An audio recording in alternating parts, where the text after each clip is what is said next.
بسم اللہ الرحمن الرحیم۔ السلام علیکم۔ آج ہم سامری کے بارے میں جانیں گے۔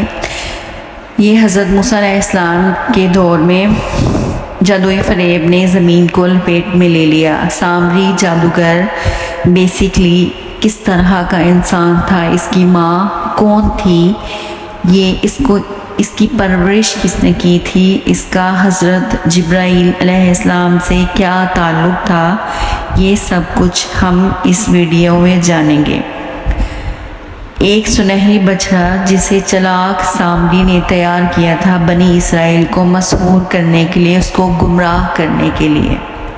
لیکن کس چیز نے سامری کو یہ بت بنانے پر مجبور کیا اور اس کے کیا نتائج نکلے؟ جیسا کہ قرآن مجید میں سورۃ اعراف کی آیت نمبر 148 میں مذکور ہے، اور موسیٰ کی قوم نے ان کے بعد اپنے زیورات سے ایک بچڑا بنایا، محض ایک جسم جو کہ ہلتا ہوا۔ ہمارے ساتھ اس ویڈیو میں شامل رہیے گا بت پرستی اور ایمان کے بارے میں جاننے کے لیے۔ سامری بنی اسرائیل میں ایک حرامی شخص تھا جس کا نام سامری تھا، جو طبعی طور پر نہایت گمراہ کن آدمی تھا۔ اس کی ماں نے برادری میں رسوائی اور بدنامی کے ڈر سے اس کو پیدا ہوتے ہی پہاڑ کے ایک غار میں چھوڑ دیا تھا، اور حضرت جبرائیل علیہ السلام نے اس کو اپنی انگلی سے دودھ پلا پلا کر پالا تھا، اس لیے یہ حضرت جبرائیل علیہ السلام کو پہچانتا تھا۔ اس کا پورا نام موسیٰ سامری تھا، اور حضرت موسیٰ علیہ السلام کا نام بھی موسیٰ ہے۔ موسیٰ سامری کو حضرت جبرائیل علیہ السلام نے پالا تھا، اور حضرت موسیٰ علیہ السلام کی پرورش فرعون کے گھر ہوئی تھی، مگر اللہ کی شان کہ فرعون کے گھر پرورش پانے والے موسیٰ علیہ السلام تو اللہ کے رسول ہوئے، اور حضرت جبرائیل علیہ السلام کا پالا ہوا موسیٰ سامری کا کافر ہوا، اور بنی اسرائیل کو گمراہ کر کے اس نے بچڑے کی پوجا کرائی۔ فرعون کی حالت کے بعد حضرت بنی اسرائیل اس کے پنجے سے آزاد ہو کر سب ایمان لائے، اور حضرت موسیٰ علیہ السلام کو اللہ کریم کا یہ حکم ہوا کہ وہ 40 راتوں کا کوہ طور پر اعتکاف کریں۔ اس کے بعد انہیں کتاب توراہ دی جائے گی۔ چنانچہ حضرت موسیٰ علیہ السلام کوہ طور پر چلے گئے اور بنی اسرائیل کو اپنے بھائی حضرت ہارون علیہ السلام کے سپرد کر دیا۔ آپ 40 دن تک دن بھر روزہ دار رہ کر ساری رات عبادت میں مشغول رہتے۔ جس دن حضرت موسیٰ علیہ السلام کوہ طور پر معتکف تھے، سامری نے آپ کی غیر موجودگی کو غنیمت جانا اور یہ فتنہ برپا کر دیا کہ اس نے بنی اسرائیل کے سونے چاندی کے زیورات کو مانگ کر پگھلایا اور اس سے ایک بچڑا بنایا، اور حضرت جبرائیل علیہ السلام کے گھوڑے کے قدموں کی خاک جو اس کے پاس محفوظ تھی، اس نے وہ خاک بچڑے میں ڈال دی تو وہ بچڑا بولنے لگا۔ پھر سامری نے بنی اسرائیل سے یہ کہا کہ اے میری قوم، حضرت موسیٰ علیہ السلام کوہ طور پر اللہ عز و جل کے دیدار کے لیے تشریف لے گئے ہیں، حالانکہ تمہارا خدا تو یہی بچڑا ہے، لہٰذا تم لوگ اس کی عبادت کرو۔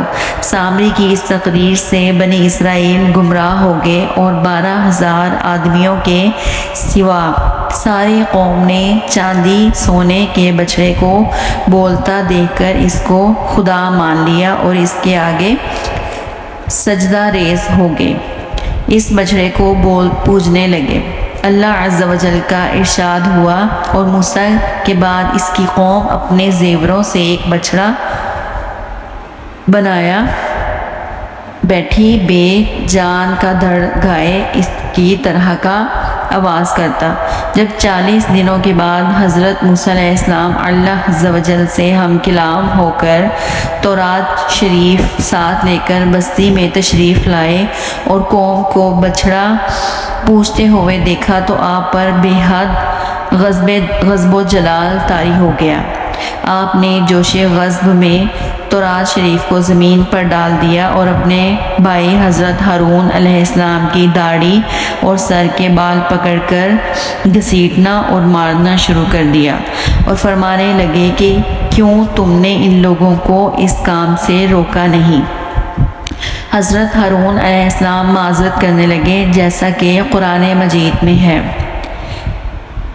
کہا کہ اے میرے ماں جائے، قوم نے مجھے کمزور سمجھا اور قریب تھا کہ مجھے مار ڈالیں، تو مجھ پر دشمنوں کو نہ ہنسا اور مجھے ظالموں میں نہ ملا۔ حضرت ہارون علیہ السلام کی معذرت سن کر حضرت موسیٰ علیہ السلام کا غصہ ٹھنڈا پڑ گیا۔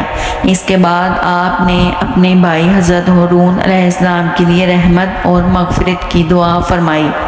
پھر آپ نے اس بچڑے کو توڑ پھوڑ کر اور جلا کر اس کو ریزہ ریزہ کر کے دریا میں بہا دیا۔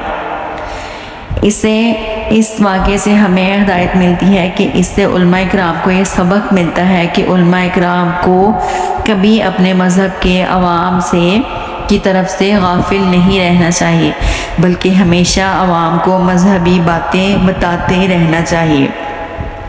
اور ہمیں بھی چاہیے کہ ہم علماء کی صحبت میں زیادہ سے زیادہ اپنا وقت بتائیں تاکہ ہمارا ایمان تازہ رہے اور ہم راہ ہدایت سے بھٹک نہ جائیں۔ آپ نے دیکھا کہ سامری نے 40 دن میں حضرت موسیٰ علیہ السلام کی غیر موجودگی سے فائدہ اٹھا کر ساری قوم کو بہکا کر گمراہ کر دیا۔